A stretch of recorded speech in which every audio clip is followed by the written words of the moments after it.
Hello दोस्तों, कैसे हैं आप सब। मैं रंजीत यादव आप स्वागत करता हूं आपका DY क्लासेस पर। दोस्तों, आज से मैं शुरू करने वाला हूं क्लास 12th का मैथ संबंध एवं फलन चैप्टर 1।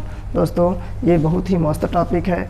दोस्तों, मैं आपको बता दूं कि मेरी हर एक वीडियो में आपको फुल कॉन्सेप्ट के साथ भरा पड़ा मिलेगा, फुल कॉन्सेप्ट से भरा मिलेगा दोस्तों। तो आप घबराइए नहीं, मैं आपको कॉन्सेप्ट सिखाऊंगा, उसके बाद क्वेश्चन सॉल्व करवाऊंगा। बिना कॉन्सेप्ट को क्लियर हुए आप कोई भी सवाल को टच नहीं कर पाएंगे। तो दोस्तों, ये वीडियो ज़्यादा से ज़्यादा बच्चों तक शेयर कर दीजिए ताकि सब लोग इसको अच्छे से देखें और अपने रिलेशन और फंक्शन को बहुत ही मजबूत बनाएं। तो दोस्तों, इसके पहले मैं आपको बता दूं कि संबंध जो था ये क्लास 11th में भी था और क्लास 12th में भी था। क्लास 11th में भी है, क्लास 12th में भी है। इसका क्या मतलब है? इसका मतलब दोस्तों यही है कि क्लास 11th में हमें परिचय करवाया गया था, परिचय के साथ साथ कुछ थोड़ा सा बताया भी गया था। उसके बाद यहाँ हम संबंध के प्रकार के बारे में पढ़ेंगे, संबंध के प्रकार के बारे में। दोस्तों, संबंध को समझने के लिए आपको सबसे पहले मैं सीक्वेंस बता दूं कैसे चलना है। तो सबसे पहले हमें सीखना होगा क्रमित युग्म के बारे में। उसके बाद दोस्तों हमें समझना होगा क्रमित युग्म के बाद हमें समझना होगा कार्तीय गुणनफल, कार्तीय गुणन। उसके बाद दोस्तों हमें समझना पड़ेगा उपसमुच्चय, उपसमुच्चय। दोस्तों, ये भले ही 11th के टॉपिक हैं, लेकिन हमें बिना इनको आए तब जाकर पहुंचेंगे हम लोग संबंध पर। तो आप देख रहे हैं किस प्रकार संबंध तक पहुंचने के पहले 1 2 3 सीढ़ियां हमें पार करना होगा दोस्तों। तो चलिए दोस्तों, बिना समय को गंवाते हुए अब शुरू करते हैं। अब देख सकते हैं यहाँ पे, तो मैंने जो जैसा कि पहला हेडिंग लिखा था क्रमित युग्म, मैं उसको शुरू कर रहा हूँ।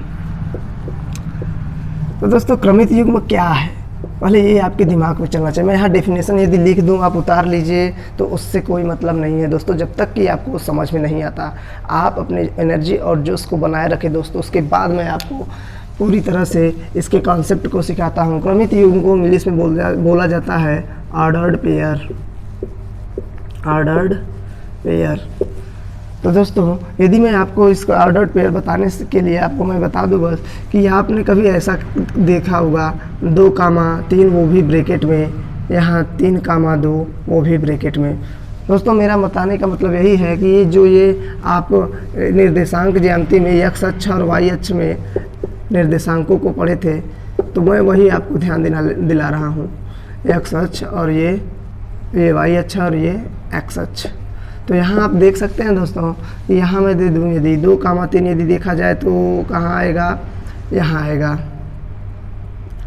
अगर हम यहाँ 3,2 देखें तो लगभग ये कहाँ आएगा, लगभग ये यहाँ आएगा दोस्तों 3,2। क्योंकि देखिए ध्यान से, जैसे 1 2 चलेंगे तो यहाँ कट, और यहाँ पे चलेंगे 1 2 3 तो जाकर यहाँ आएगा, ये कट करेगा। और उसके बाद इस पर चलेंगे तो 1 2 3। दोस्तों, मैं इसको फिर से मिटाकर यहाँ बड़ा सा लिखना चाहता हूँ, ध्यान से देखिए। यहाँ चलिए 2,4 ले लेते हैं, यहाँ 4,2 ले लेते हैं, तो और बेटर समझ में आएगा। तो 4,2 2,4 मतलब 1 2 चले और y अक्ष पे 1 2 3 4 चले। उसके बाद यहाँ से जाएँ तो यहाँ जो कट करेगा हमारा बनेगा 2,4। उसके बाद यहाँ 4,2 करें तो दोस्तों क्या होगा 3 4, और यहाँ चलेंगे 2, यहाँ आएगा हमारा 4,2। तो आप देख रहे होंगे दोस्तों कि इसमें इनका जो क्रम है वो महत्वपूर्ण रख रहा है। इसका मतलब यहाँ 2 और 4 है और यहाँ 4 2 है, लेकिन ध्यान से देखिए दोनों अलग चीज़ें हैं दोस्तों। इसका मतलब 2 अवयवों का ऐसा जोड़ा जिसमें उनका क्रम निश्चित हो या इम्पॉर्टेंट हो, उन्हें बोला जाता है क्रमित युग्म। दोस्तों, यदि आपको समझ में नहीं आया तो एक एग्जांपल और ध्यान से देखिए। यदि मैं यहाँ दे दूँ आपको x² - 6x - 5x और +6 = 0, और मैं बोलूँ यहाँ x के वैल्यू आप ज्ञात कीजिए, तो आप x की वैल्यू ज्ञात करेंगे तो आपको x की वैल्यू 2 और 3 आएंगी। आप देख लीजिएगा सॉल्व करके द्विघात समीकरण से। तो जैसे ही आप करोगे तो आप इसको ऐसे भी लिख सकते हो और इसको ऐसे भी लिख सकते हो, दोनों सही है। तो बताइए दोस्तों, क्या ये क्रमित युग्म है यहाँ? क्या ये क्रमित युग्म है? नहीं दोस्तों, ये दोनों क्रमित युग्म नहीं है, क्योंकि इनका ऑर्डर्ड या इनका क्रम निश्चित नहीं है, चाहे जैसे लिखे जा सकते हैं। लेकिन यहाँ तो आप समझ लीजिए, जब भी दो अवयवों को छोटे ब्रैकेट में लिखकर उनके बीच कामा लगा दिया जाए तो वो हमेशा ऑर्डर्ड पेयर ही होंगे। तो अब मैं यहाँ डेफिनेशन लिखने जा रहा हूँ, इसको ध्यान से देखिएगा। मैं यहाँ लिख रहा हूँ कि दो अवयवों का ऐसा जोड़ा जिसमें उनका क्रम बहुत ही महत्वपूर्ण हो, क्रमित युग्म कहलाता है। क्रमित युग्म कहलाता है। दोस्तों आप देख सकते हैं, यहाँ मैं एग्जांपल दे रहा हूँ ए कामा बी, इन दोनों में इनका क्रम, यहाँ दे रहा हूँ मैं एक्स कामा वाई, इसमें इसका क्रम, या चाहे जैसे आप लिख सकते हो। तो ये है हमारा प्रथम घटक, इसमें बनता है प्रथम घटक, और ये बनता है दोस्तों द्वितीय घटक। उसके बाद इसमें भी आप देख सकते हैं प्रथम घटक, द्वितीय घटक। तो दोस्तों जैसा कि मैंने वहाँ अभी पीछे दिखाया था आपको निर्देशांकों में, कि उनको हमेशा छोटे ब्रैकेट में करके बीच में कॉमा लगा दिया जाता था। तो आप देख सकते हैं यहाँ किस प्रकार क्रमित युग्म का है। तो यहाँ हम क्रमित युग्म से रिलेटेड कुछ विशेष लिख देते हैं दोस्तों। आप यहाँ जगह है, देख लीजिएगा कि विशेष इनके बारे में क्या है। विशेष इनके बारे में ये है कि क्रमित युग्म, यदि आपको लगे कि ये दोनों अवयव हैं तो ये एक समुच्चय बनाएं, तो दोस्तों ये समुच्चय नहीं होते हैं। क्या लिखेंगे? क्रमित युग्म दो अवयवों का समुच्चय नहीं होता है, समुच्चय नहीं होता है। दोस्तों समुच्चय हमेशा मझले ब्रैकेट में दर्शाया जाता है, कभी भी बदलता नहीं है। तो क्रमित युग्म को तो हमेशा मझले ब्रैकेट में, छोटे ब्रैकेट में लिखते हैं। दूसरा क्रमित युग्म सदैव छोटे ब्रैकेट में लिखा जाता है, छोटे कोष्ठक में लिखा जाता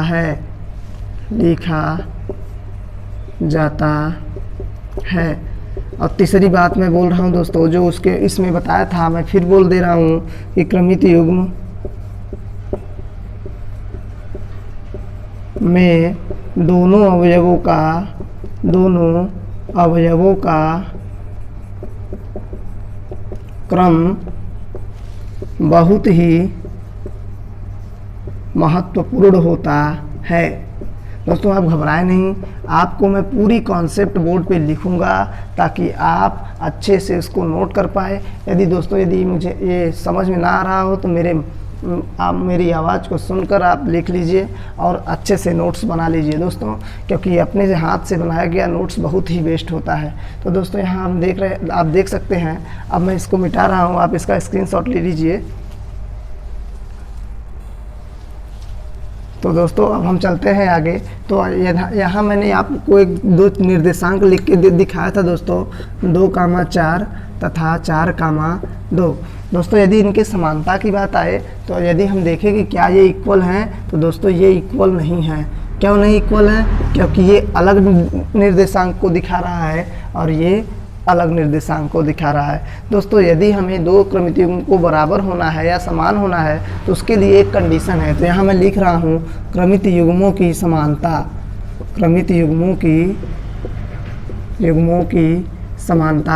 आप इसको जानते रहिएगा दोस्तों, समानता। यहाँ मैं लिख रहा हूँ कि दो क्रमित युग्म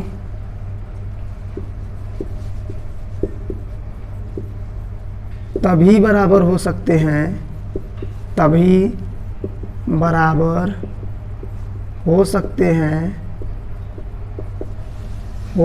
हैं जब उनके संगत अवयव बराबर हों। दोस्तों इस कॉन्सेप्ट को बहुत ही अच्छे से नोट कीजिएगा और याद कर लीजिएगा कि दो क्रमित युग्म तभी बराबर हो सकते हैं जब उनके संगत अवयव बराबर हों। दोस्तों आप मेरी जो आवाज़ है या मेरा ये वीडियो है, आप इसको 1.5 मोड में एक्स में करके देखिएगा। जैसे स्पीड नहीं होती है दोस्तों 1x 1.5x ऐसे होता है ना 2x, तो आप उस स्पीड में करके देखेंगे तो और ही जल्दी जल्दी और अच्छे से समझ में आएगा आपको। तो आप देख सकते हैं दो क्रमित युग्म तभी बराबर हो सकते हैं जब उसके संगत अवयव बराबर हों। इसका मतलब यदि हम दे दे x, y और बराबर 2, 3 और बोल दे यदि ये बराबर हैं तो ये तभी बराबर होंगे जब इसका अवयव इसके बराबर हो और इसका अवयव इसके बराबर हो। तो मैं यहाँ एक क्वेश्चन दे रहा हूँ आपको, 2x + 3, 3x + 5 और मैं यहाँ दे रहा हूँ आपको 9, यहाँ दे रहा हूँ मैं आपको 14। दोस्तों तो आप देख सकते हैं यदि ये दोनों क्रमित युग्मों की समानता यदि इसमें लगाएंगे तो देख रहे हैं कि इनके बीच इक्वल का लगाया गया है, तो ये वाला पार्ट इसके बराबर होगा और ये वाला पार्ट इसके बराबर होगा। तो यहाँ लिखेंगे 2x + 3 = 9 और यहाँ लिखेंगे 3। दोस्तों यहाँ मैं y कर लेता हूँ और अच्छा रहेगा। यहाँ लिख लेंगे y + 5 = 14। तो यहाँ लिखेंगे 2x = 9 - 3, यहाँ हो जाएगा 2x = 6, x = 3 और यहाँ पे आएगा हमारा 3y = 14 - 5 और यहाँ हो गया y 3y और यहाँ आया 14 में 5 गया 9 और यहाँ से लिख सकते हैं 9/3। तो यहाँ देख सकते हैं कि हमारा आया क्या दोस्तों, y का मान भी 3 आया। अब आप यहाँ रख के देख सकते हैं दोनों अवयव बराबर आ जाएंगे। यहाँ देखिए x की वैल्यू क्या आई है 3, 3 दूना 6 3 9। उसके बाद दोस्तों यहाँ रखेंगे तो देखिए y का मान 3 रखेंगे, 3 3 9 5 14। तो दोस्तों ये बहुत ही अच्छा कॉन्सेप्ट है कि दो क्रमित युग्म तभी बराबर हो सकते हैं जब उनके संगत अवयव बराबर हों। आई होप दोस्तों आपको ये कॉन्सेप्ट बहुत ही अच्छे से समझ में आया होगा। आप इसको अच्छे से नोट कीजिए। उसके बाद दोस्तों क्या है कि मेरे साथ यदि आप इन सभी रूल्स को लिखते जाएंगे तो आपसे मैं वादा करता हूं कि आप रिलेशन और फंक्शन को बहुत ही अच्छे से समझ पाओगे। चलिए दोस्तों आप इसका स्क्रीनशॉट लीजिए, तब मैं आपको ले चलता हूं कार्तीय गुणनफल जो रिलेशन और फंक्शन को समझने में बहुत ही सहायता करेगा। तो दोस्तों अब चलते हैं आगे। तो हमारा अगला टॉपिक है कार्तीय गुणनफल। कार्तीय गुणनफल दोस्तों कार्तीय गुणनफल एक वैज्ञानिक थे रेने देकार्ते ने बताया कि जिस प्रकार दो सदिश का गुणा किया जा सकता है, दो संख्याओं का गुणा किया जा सकता है और दो अवयवों का गुणा किया जा सकता है, अभी आगे अवयव आएगा, और दो चरों का गुणा किया जा सकता है, चर मतलब x y इन सब का, उसी प्रकार दो सेट का भी यानी दो समुच्चयों का भी गुणा किया जाता है, जिसे रेने देकार्ते के नाम से ही कार्तीय गुणनफल पड़ा। रेने देकार्ते का नाम था के हिसाब से ही इसका नाम पड़ा था। इसका नाम है कार्टेशियन प्रोडक्ट। तो दोस्तों ये कार्तीय गुणनफल मैं केवल एक बात लाइन में बताना चाहूँगा कि रेने देकार्ते नामक वैज्ञानिक ने बताया था या दिया था कि किस प्रकार कार्तीय गुणनफल किया जाएगा। तो दोस्तों मैं आपको बता दूँ सबसे मेन बात क्या है। मेन बात ये है कि रेने देकार्ते ने यही बताया था कि जो कार्तीय गुणनफल है ये दो समुच्चयों के बीच होगा। किसके बीच होगा? दो समुच्चयों के बीच। और वह समुच्चय ऐसे समुच्चयों के बीच होगा जो अरिक्त हो। अरिक्त का मतलब ये हो उसमें ऐसा ना हो कि कोई भी अवयव ना हो, उसमें कुछ न कुछ अवयव जरूर होने चाहिए। अरिक्त मतलब खाली ना हो। तो मैं जब अरिक्त जहाँ जहाँ बात आएगा दोस्तों, तो आप कंफ्यूज मत होइएगा कि भाई कई कई किताबों में अरिक्त समुच्चय बार बार नाम लिया रहता है, तो आप कंफ्यूज मत होइएगा। तो अब मैं यहाँ आपको समझा रहा हूँ कार्तीय गुणनफल है क्या। जैसे मैं आपको एक सेट दे रहा हूँ, ए बराबर मैं दे रहा हूँ 1,2, और यहाँ मैं बी आपको दे रहा हूँ जिसमें है a, b। अब मैं कहूँ इसका दोस्तों, तो सबसे पहले a क्रॉस b को इस प्रकार यदि कहीं लिखा हो तो इसी को बोला जाता है कार्टेशियन प्रोडक्ट, कार्तीय गुणनफल। तो जब a क्रॉस b किया जाता है, तो अगर आप सुनिए ध्यान से, यदि आप ऐसे करते हैं 1a 1b 2a 2b, तो ये दोस्तों यदि आप ऐसे गुणा करना सीखे हैं तो ये गलत है दोस्तों। यहाँ ऐसे गुणा नहीं किया जाता है, यहाँ छोटे से क्लासों में बीजगणित में ऐसा किया जाता था। लेकिन दोस्तों हम पढ़ रहे हैं क्लास 12th की रिलेशन, तो यहाँ क्या होगा, एक का संबंध पहले ए से दिखाया जाएगा, यानी 1, a, उसके बाद इसी 1 का b से दिखाया जाएगा। उसके बाद दोस्तों 2 का शुरू करेंगे, a के पास जाएंगे, 2 का शुरू करेंगे, b के पास जाएंगे। उसके बाद इस टोटल का टोटल क्रमित युग्मों का हम ले लेंगे सेट। दोस्तों आप देख सकते हैं कि यह भी हम लोगों ने पढ़ा कि यदि मझले छोटे ब्रैकेट में लिखा हो और उनके बीच कामा लगाया गया हो तो क्या होता है कि इन्हें ही हम लोग बोलते थे क्रमित युग्म। तो अब क्या होगा, यहाँ पे ध्यान से देखिएगा, अगर हम यहाँ कर दिए b क्रॉस a करते ही दोस्तों सबसे पहले वाला जो व्यवहार इधर आएगा और सब उधर चला जाएगा। इसका मतलब इसी को हम उलट देते हैं, इसका हो जाएगा a, 1, इसका हो जाएगा b, 1, और यहाँ होगा a, 2, और इसका हो जाएगा b, 2। दोस्तों आप देख सकते हैं कि ये जो मैंने पहले ही बताया था कि x, y है, तो y, x यदि ये दोनों हैं तो ये दोनों एक दूसरे के इक्वल नहीं होते हैं। तो उसी प्रकार आप देख सकते हैं, तो यहाँ हम सीधा सीधा बोल सकते हैं कि a cross b not equal b cross a। आप कहेंगे सर आप सल्यूशन तो बताते चले गए लेकिन डेफिनेशन क्यों नहीं दिए। तो दोस्तों अब मैं आपको डेफिनेशन देने जा रहा हूँ, आप ध्यान से देखिए। तो मैं इसे मिटा रहा हूँ अब मैं और आपको सिखाने जा रहा हूँ। मैं पहले मुँह से बोल दे रहा हूँ, आपको आप सुन लीजिए तब चलते हैं। कहता है दो अरिक्त समुच्चय a तथा b का कार्तीय गुणनफल उन सभी क्रमित युग्मों का समुच्चय होता है, उन सभी क्रमित युग्मों का समुच्चय होता है जिसमें प्रथम अवयव, जिसमें प्रथम घटक a से तथा द्वितीय घटक b से लेकर बनाया जाता है। दोस्तों मैं यहाँ डेफिनेशन लिख रहा हूँ, आप अच्छे से इसको नोट कीजिएगा, उसके बाद तो मैं एग्जाम्पल बताऊँगा ही। यहाँ मैं दूंगा दो अरिक्त समुच्चय का,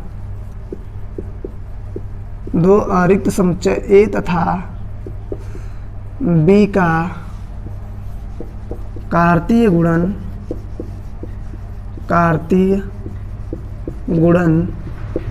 a क्रॉस b।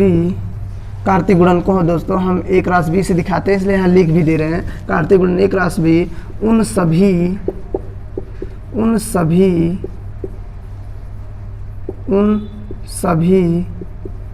क्रमित युग्मों का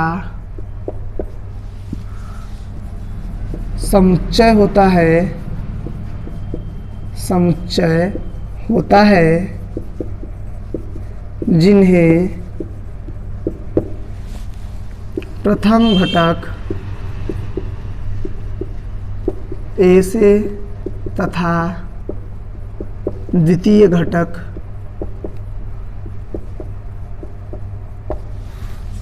b से लेकर बनाया जाता है। दोस्तों इतना बड़ा परिभाषा को मैं संक्षेप में लिखना चाहता हूँ कि यदि दो सेट है a तथा b, तो उन सभी दोनों का जो कार्टेशियन प्रोडक्ट होगा वो एक सेट होगा। किनका सेट होगा? उन सभी क्रमित युग्मों का समुच्चय होगा जिसमें जो पहला घटक a है वो कैपिटल A से लिया जाएगा तथा जो दूसरा घटक b है वो किससे लिया जाएगा? b से, और सेट का हो जाएगा। तो दोस्तों आप देख रहे हैं कितना आसानी से हम लोग कार्तीय गुणनफल की परिभाषा बोर्ड पर लिख लिए हैं। तो दोस्तों आप इसे बहुत ही अच्छे से नोट कीजिएगा और इसे लगातार बार बार पढ़ते रहिएगा, क्योंकि मैं आपको बता दूं दोस्तों ये बहुत ही थ्योरेटिकल चैप्टर है और अगर कहीं भी आपको कॉन्सेप्ट की कमी हुई तो आपको कोई भी सवाल इसमें का समझ में नहीं आने वाला है। तो इसलिए मेरी आपसे रिक्वेस्ट है कि आप इसको सीक्वेंस से देखिएगा। यदि आपको ना समझ में आए तो इस वीडियो को बार बार देखिए ताकि आपको समझ में आए कि हाँ क्या हो रहा है। मेरी बातों को बार बार समझने का प्रयास करें। चलिए दोस्तों, तो आपको मैं अब आगे इससे रिलेटेड कॉन्सेप्ट को सिखाता हूं। जैसे मैं वहां विशेष लिखवाया था कार्तीय क्रमित युग्म का, वैसे ही मैं इसका लिखवाऊंगा कार्तीय गुणनफल का। पहले आप इसका स्क्रीनशॉट ले लीजिए। तो अब दोस्तों हम देखते हैं कि बेसिक बात क्या है या विशेष बात क्या है इसमें। तो हम वहाँ देखेंगे कि जैसे यहाँ बेसिक बात हमें जो विशेष सीखना था, तो मैं यहाँ सॉरी दोस्तों यहाँ पे थोड़ा सा मार्कर नहीं चल रहा था। अब देखते हैं यहाँ पे हम कि हम एक सेट लिए थे ए जिसका था हम लोग जिसमें 2 अवयव थे 1,2 और बी का लिए थे a,b। तो दोस्तों यहाँ अगर हम a क्रॉस b करें तो यहाँ हम देख रहे हैं कि क्या होता है कि इसमें पहले 1,2 लिखा जाता है, जो पहले रहेगा उसी का सेट लिखा जाता है दोस्तों। उसके बाद बी का सेट लिख लेंगे। अब चलिए करते हैं इसका कार्टेशियन प्रोडक्ट। 1 का करेंगे ए से, 1 का करेंगे ए से, फिर यही 1 का करेंगे बी से, फिर 2 का करेंगे ए से, फिर इसी 2 का करेंगे बी से। उसके बाद दोस्तों इस पूरे का सेट ले लेंगे। अगर मैं दोस्तों बी क्रॉस ए करना चाहूँ, यहाँ क्या करूँ बी क्रॉस ए, तो आप देख सकते हैं कि अब हम ए कामा बी को पहले रखेंगे और 1,2 को बाद में रखेंगे और फिर यही काम करेंगे। तो 1 का ए मतलब ए का 1 से करेंगे, फिर ए का 2 से करेंगे, फिर बी का 1 से करेंगे और बी का 2 से करेंगे। तो दोस्तों जब मैं क्रमित युग्म से रिलेटेड विशेष बताया था तो उसमें बताया था कि यदि 2 अवयव रहें, अगर उनके क्रम को बदल दिया जाए तो एक दूसरे के इक्वल नहीं होंगे। 2 क्रमित युग्म तभी बराबर होंगे जब उनके संगत अवयव बराबर हो। तो दोस्तों बस मैं यहाँ की बात कर रहा हूँ। इसका संगत तो ये है लेकिन बराबर है नहीं, इसका संगत ये है लेकिन बराबर है, क्रम को उलट दिया गया है। इसका मतलब जो विशेष में हम लोग पहला लिखने जा रहे हैं हैशटैग ना, उसमें क्या होगा कि a cross b not equal b cross a। बहुत ही अच्छा कॉन्सेप्ट है दोस्तों। आप देखते ही जब एग्ज़ाम में क्वेश्चन बनेगा दोस्तों, मैं आपको बोर्ड एग्ज़ाम की तरह तैयारी करवाना चाहता हूँ, ना कि आपको पूरा बताते ही कंफ्यूज कर दो दोस्तों। तो मेरा ये उद्देश्य नहीं है। तो आप बोर्ड एग्ज़ाम में अगर एग्ज़ाम में क्वेश्चन बना कि अगर आपको दे दे सेट ए और सेट बी और पूछ ले क्या ए क्रॉस बी और बी क्रॉस ए इक्वल है, तो आप देखेंगे कहेंगे नहीं, क्योंकि ए क्रॉस बी का क्रमित युग्म अलग आएगा, क्रमित युग्मों का समुच्चय, और बी क्रॉस ए का क्रमित युग्मों का समुच्चय अलग आएगा दोस्तों। तो अब हम बोलते हैं, अब देखते हैं दोस्तों, अब इसमें यदि हम देखें तो कितने बने हैं दोस्तों। नंबर ऑफ अवयव को देखते हैं, एलिमेंट को देखते हैं तो कितने हुए। तो दोस्तों यदि हम बात करें कि ए में, तो दोस्तों अब बात आती है कि हम देख लिए यहाँ ए क्रॉस बी और बी क्रॉस ए, ये दोनों तो इक्वल नहीं हो रहे हैं। तो अब बात आती है कि क्या number of A cross B बराबर होंगे number of A cross B के। इसके लिए दोस्तों पहले हम यहाँ देखते हैं, यहाँ number of B cross A. आप देख सकते हैं यहाँ पे कि यहाँ ए क्रॉस बी में जब हम गुणा किए हैं, इसका हर एक क्रमित युग्म इस सेट का अवयव है दोस्तों। तो 1 2 3 4, इसमें देखें तो बी क्रॉस ए में 1 2 3 4। दोस्तों यहाँ से तो ऐसे बहुत बड़े बड़े मिलेंगे, तो क्या हम ऐसे ही गिन पाएंगे या कार्तीय गुणनफल कर पाएंगे? यदि हम नहीं कर पाएंगे तो क्या है करेंगे, सीधा हम लोग देखेंगे दोस्तों सेट ए में कितने अवयव हैं। नंबर ऑफ सेट ए कितने अवयव हैं 2, नंबर ऑफ सेट बी कितने अवयव हैं दोस्तों, तो यहाँ भी देंगे 2। उसके बाद देखेंगे यहाँ पे n a क्रॉस b यदि हमें यदि निकालना होगा तो दोस्तों सीधा सीधा number of a cross number of b कर देंगे, तो यानी 2 इंटू 2 इज इक्वल टू 4। यानी हम देख लिए चाहे number of a cross b हो चाहे नंबर ऑफ b क्रॉस हो, इसमें केवल हमें अवयव से मतलब है, इसलिए ये बराबर हो सकता है, लेकिन ये दोनों बराबर नहीं हो सकते, क्योंकि मैं फिर से बोल रहा हूँ दोस्तों कि क्या मैं बोल रहा हूँ, ध्यान से सुनिए कि दो समुच्चयों का कार्तीय गुणनफल बराबर नहीं होगा, लेकिन उनके गुणनफल में कितने अवयव आए हैं ये बराबर हो सकता है दोस्तों। तो आई होप दोस्तों ये समझ में आया होगा, आप इसका कर सकते हैं। दोनों का निकालने का तरीका यही है, number of A cross number of B. तो आप इसे स्क्रीनशॉट लीजिए, तब हम दोस्तों चलते हैं, आपको एक क्वेश्चन देते हैं और उस क्वेश्चन से आपको देखते हैं कितना अच्छा प्रैक्टिस हो पाई है आपकी। तो दोस्तों अब मैं यहाँ आपको एक क्वेश्चन दे रहा हूँ, उस क्वेश्चन के थ्रू आप देखे कर पाते हैं कि नहीं कार्तीय गुणनफल। तो यहाँ मैं दे रहा हूँ सेट ए में दोस्तों 2 3 4, और यहाँ मैं आपको सेट बी दे रहा हूँ दोस्तों ए बी सी। यहाँ केवल दोस्तों यदि कार्टेशियन प्रोडक्ट की बात हम करें तो आप बड़े बड़े लोगों का तो नहीं कर पाओगे, बड़े बड़े सेट का, लेकिन अब हम यहाँ छोटा है आप कर सकते हैं। देख दोस्तों क्या करेंगे, पहले यहाँ सेट ए के अवयव को लिखेंगे 2, 3, 4 क्रॉस, उसके बाद लिखेंगे ए बी सी। दोस्तों यदि इनका कार्टेशियन प्रोडक्ट करना है तो मैं बोला हूँ कि पहले 2 को उठाइए, सब में कीजिए। 2 को उठाएंगे तो 2 कामा ए, उसके बाद फिर 2 का 2 कामा बी, फिर 2 का 2 कामा सी से, फिर 3 को उठाएंगे 3 कामा ए, 3 कामा बी, फिर 3 कामा सी। उसके बाद दोस्तों फिर 4 को उठाएंगे तो 4 कामा ए, 4 कामा बी, 4 कामा सी, उसके बाद लिखेंगे 4 हो गया दोस्तों। आप देख सकते हैं यहाँ पे यहाँ सेट बन चुका है। अब बात आती है, आपको ये करने के लिए दिया तो आप ऐसे करेंगे, लेकिन अब पूछ ले कि इसमें जो आया है ये कार्तीय गुणनफल ए क्रॉस बी, इसमें कितने अवयव हैं। तो आपसे मैं पूछूं, आप number of A cross B ज्ञात कीजिए ना। मैं क्वेश्चन है आपका कितना होगा, तो आप कहेंगे सर सिंपल सी बात है, अभी आपने बताया था नंबर ऑफ ए में कितने हैं, नंबर ऑफ ए में कितने अवयव हैं, नंबर ऑफ ए में कितने अवयव हैं 1 2 3, और नंबर ऑफ बी में कितने अवयव हैं, या आप कहेंगे 1 2 3। उसके बाद तो number of A cross B निकालना है, तो आप कहेंगे number of A cross number of B, यहाँ आएगा हमारा 3 गुणे 3 बराबर 3 त्रिका 9। दोस्तों आप देख पा रहे हैं कितना आसानी से आप गिन सकते हैं 1 2 3 4 5 6 7 8 9। ऐसे दोस्तों अब मैं एक और दे रहा हूँ, आप करिए, उसके बाद मैं आगे बढ़ूँगा। ऐसे ही दोस्तों मैं पूरी तरह से आपका प्रैक्टिस कराऊंगा, रूल्स बताऊंगा और आपका मैथ बहुत ही अच्छे से ख़त्म कर दूंगा दोस्तों। यहाँ पे क्वेश्चन दे रहा हूँ, ये नंबर ए दे रहा हूँ, यहाँ है 2 कामा 3, यहाँ मैंने दे दिया बी का नाम दे दिया, बी में सेट दे दिया मैं अल्फ़ा बीटा गामा, और यहाँ दे दिया दोस्तों मैंने सी वाले सेट में दे दिया मैंने थीटा। गुल्लू नाम है, कोई दिक्कत नहीं, सेट अवयव की जगह पे हम कुछ भी रख सकते हैं, गुल्लू।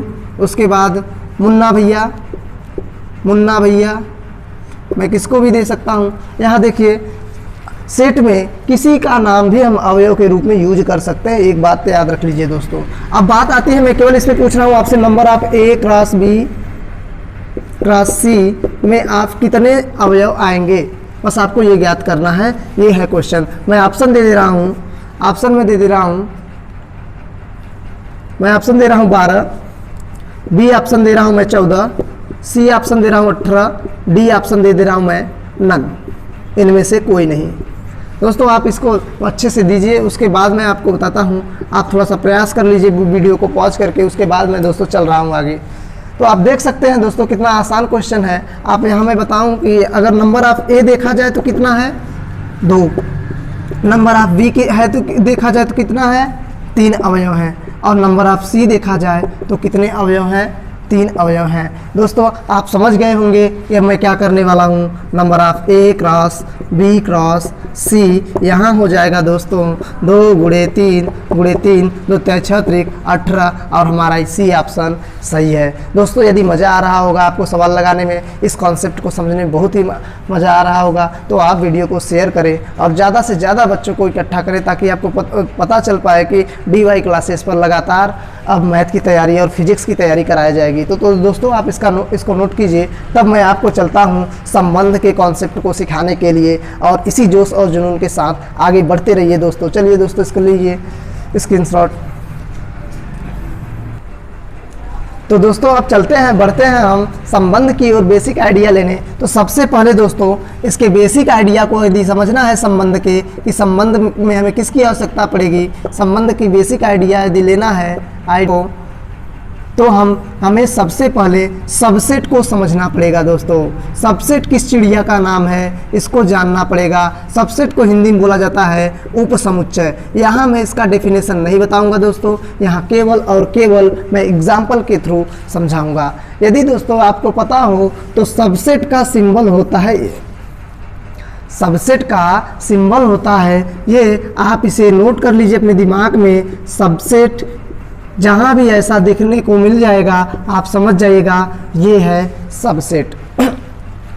तो दोस्तों अब बात आती है सबसेट क्या कैसे पता करेंगे सर। तो मैं यहाँ एक सेट दे रहा हूँ, इस सेट में दोस्तों मैं दे रहा हूँ 2, थोड़ा सा मैं ऊपर लिख रहा हूँ इसको। यहाँ मैं एक सेट दिया आपको 2, 3। यदि मैं पूछूं कि ये जो 2 है क्या ये इसका सबसेट है, तो आपको ध्यान से उस सेट को देखना पड़ेगा। कैसे ध्यान से देखेंगे, क्या ये 2 उस सेट में है। दोस्तों यदि सेट लेना है तो सेट का यदि आप सब सेट, ध्यान से देखिए, सब उसके बाद सेट, उपसमुच्चय, इसका मतलब ये सबसेट जो होता है किसी सेट से निकला हुआ होता है।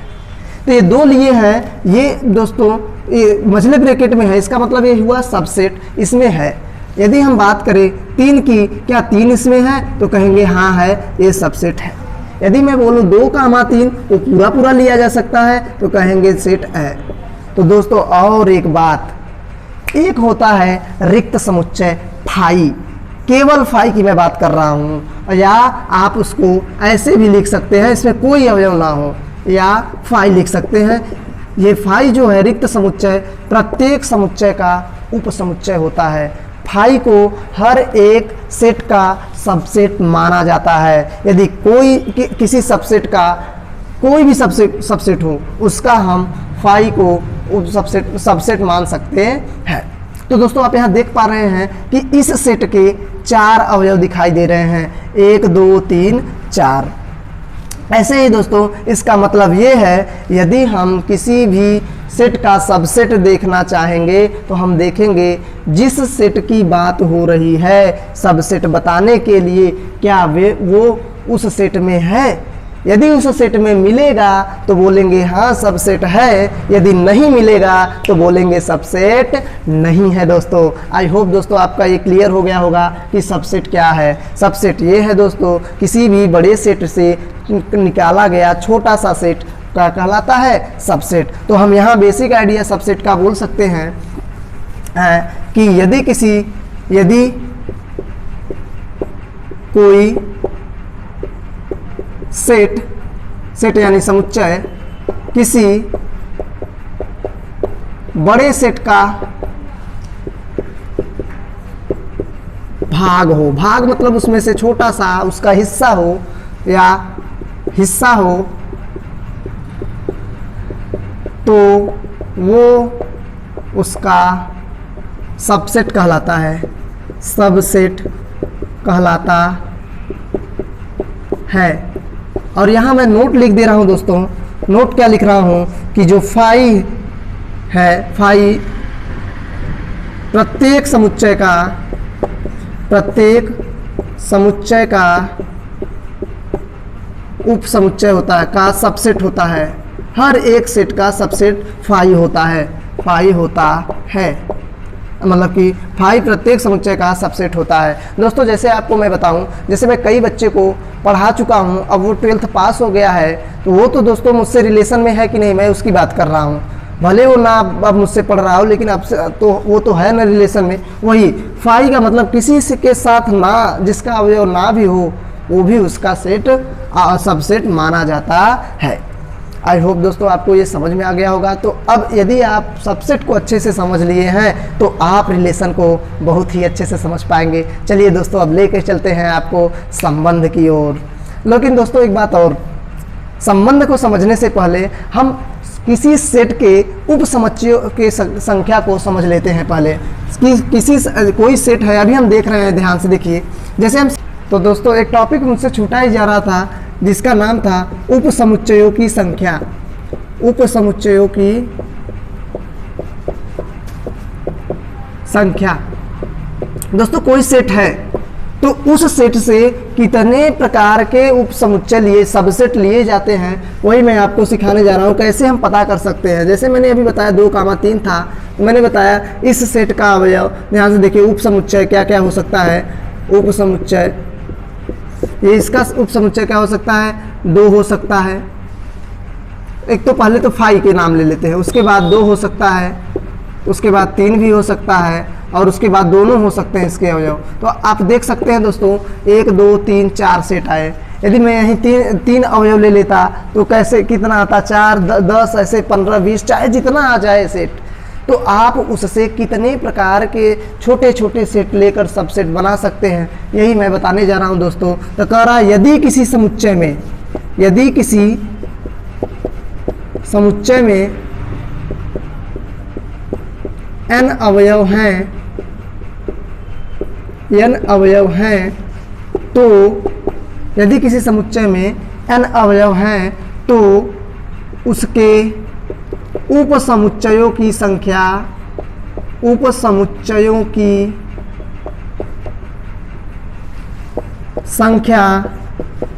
2 के पावर n होगी।